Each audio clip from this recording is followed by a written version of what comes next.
want.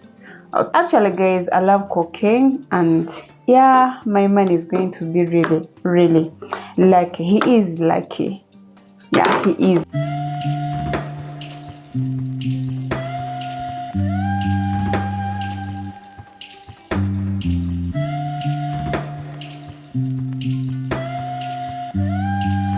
So these are the only ingredients that we're going to use. We have tomatoes, we have onions and green pepper.